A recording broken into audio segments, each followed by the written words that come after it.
Welcome to my kitchen, Veni Vidi Coxy kitchen here at the Gingerbread Cottage. Well, I ran out of sauerkraut. I thought one batch would be enough for the winter, but I have to make another one. So I'm just going to do a smaller batch. Goes faster. It's not such a daunting task when you do smaller batches. Here is a smaller crock I have in the back here, as you can see, which is just perfect for the 2 cabbage heads. I still have some horseradish. I have some frozen dill stalks, which is great. I always throw them in the freezer in the summer. And I have Himalaya sea salt. But first of all, what we're going to do is cut these in quarters and shred the cabbage. So I'm just going to show you this quick here. Okay, go like this, put this away. I do have larger knives, but this has to do. So, that's what we'll do. And, as you can see, how this is happening is you put these in here and you just shred them like this. Okay, this is a wonderful mandolin slicer for cabbage, a big one. It takes a while to do it, so I will be back when it's all done. Okay? So, as you can see, the 2 heads of cabbage are nicely sliced, or shredded, I should say. Here is my Himalaya sea salt. I take 1 big handful and I go in here like this. You cannot use regular salt. You have to use kosher salt or sea salt. It just doesn't work. You need high quality salt. Yeah. So I do this. Then I take another big handful. Maybe not quite as much. I have big hands. So I'm going to leave it like this. Now, when I bought these cabbages, they were organic and very heavy. So that means they had a lot of water in them, and that's what you want. You want cabbages that are really nice and juicy. So now,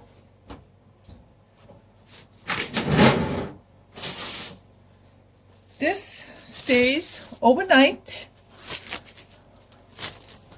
because the salt has to do its work and extract the juices out of the cabbage. And tomorrow morning I'm going to show you how to put the cabbage into this big crock pot over here in the back. Okay, I have already my horseradish sliced, peeled and sliced, ready to go. I have my dill, of course, and that's all I need for tomorrow morning. I'll see you then. So here we are again on our second day, and you can see here is the cabbage. I'm going to uncover it. And it looks, of course, very limp, right? And seems to have quite a bit of moisture in it. So that's what we want. So here, to show you the crock pot, come a little closer, maybe look into it a little bit. What we'll do is we'll take a few slices of horseradish. Now there are different recipes. Some people can also use quince, which is the ancient apple or pear peeled, put into slices, and put that in. And here we have some frozen, I had it frozen, it's okay. These here are dill stalks. So I'm going to put these in. And then I'm going to start and put my cabbage in. Okay, about 1/3 of what I have here. And wear gloves. It's best to wear gloves, even so it doesn't really matter. And then you kind of pound it in a little bit, a little more, a little more.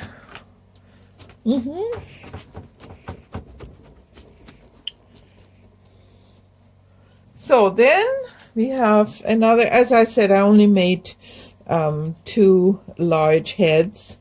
So put some more of this, put some more dill in here.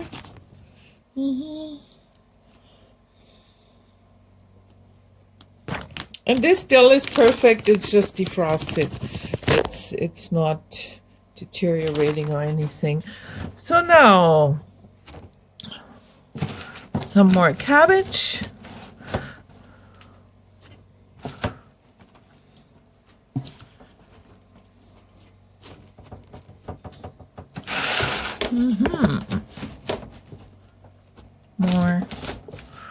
More.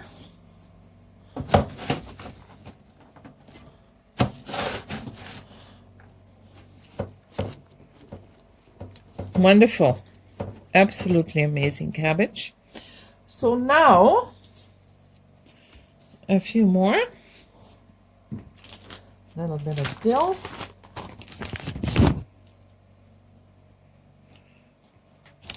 For flavor, of course. And then we put another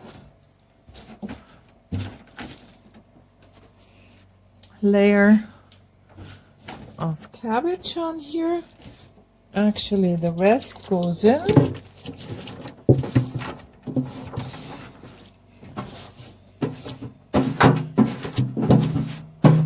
So if you have more cabbage, of course, you do a bigger pot, you do more layers, and I can show you this because this is a small batch, so I can show you the whole process.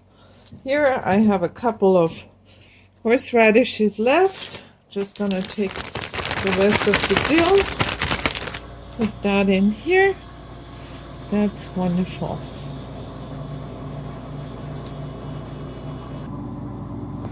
So we continue this, and I'll show you what I do. I put my foot into a plastic bag, a Ziploc bag, and I'll just step on it around and around and around and around to give it a lot of weight and to press my cabbage down. And this is really the best way of doing it. In the olden days, they used to scrub their feet and do it with their bare feet. But today, just use a plastic bag. When you have a larger pot, you can step in with both feet, but this is a smaller one, so I'll just do it with one. And that's good enough. So you can see there's a lot of liquid already in here. It's fantastic. So what we do now, I'll put a plate in upside down. Look at this. And I'm going to put my big mortar on top, and I put it upside down and wrap it in plastic because you can see it has kind of a finish on the bottom that I really don't want to get in contact with my cabbage. And the other thing we'll do is we will take a cloth and make it wet.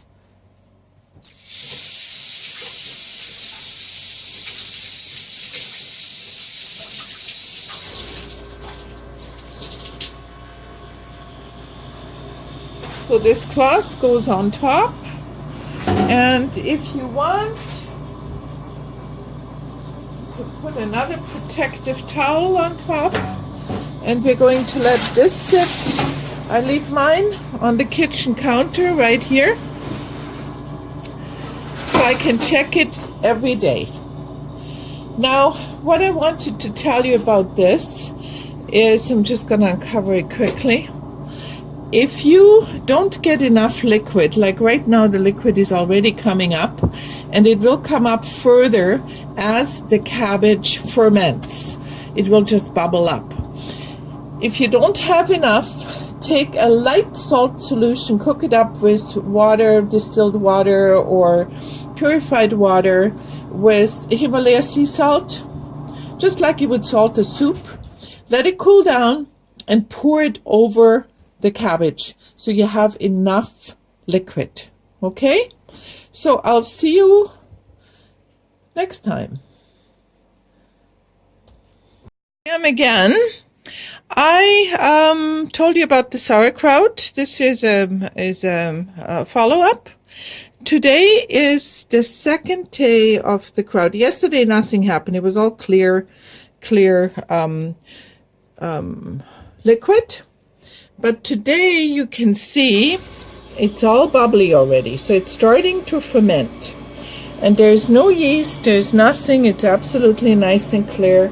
So I'm just going to cover it up again and leave it and check back tomorrow.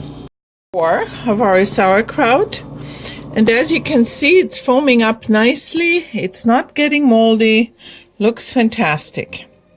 So I'll see you in a few days. So today is day 9 of our sauerkraut, and as you can see, it is still foaming up. There's not a sign of mold, nothing. Everything is fantastic. So I hope you can see that. And do you see it bubbling here on this side? You see it bubbling, so it's still fermenting. So we'll close it up and check it in a couple of days again. Again, checking on our sauerkraut. And if you look closely, you can see a little bit of mold on top. So you just take a paper towel like this all the way around. That's all you do, and just discard it. And that takes care of all the mold. If you check every day, then, and it's almost done fermenting. There are no bubbles anymore. So all we have to do is now wait for the liquid to go back. Oh yeah, there are still a few bubbles. But we have to wait for the liquid to recede, to go back. And then the sauerkraut is ready to package. I maybe give you 1 or 2 more days, and then it will be done. If you leave it longer, it gets much too sour. And I know some people believe in that, but please just do it until it ferments. It stops fermenting, stops bubbling, the liquid goes back down, and then you can right away put it away, freeze it, or put it in jars. Okay, thanks. We'll see you for packaging. And at our sauerkraut, I took all the weight off, which is over here. I took it off and took the plate out. And you can see the water was very high up, and now it has gone almost totally down. This is a perfect sauerkraut. It smells really nice. It has a nice sour smell to it, not too much. And it is just at the right time to take out. If you let it over sour, then you have to wash the sauerkraut, do things like that. So take a jar full, and fill it up for your fridge to use right away. And the rest of it, you just fill into Ziploc bags and throw them in your freezer. So fantastic sauerkraut, ready made in about 12-14 days. I wish you good luck, and we will see you the next time.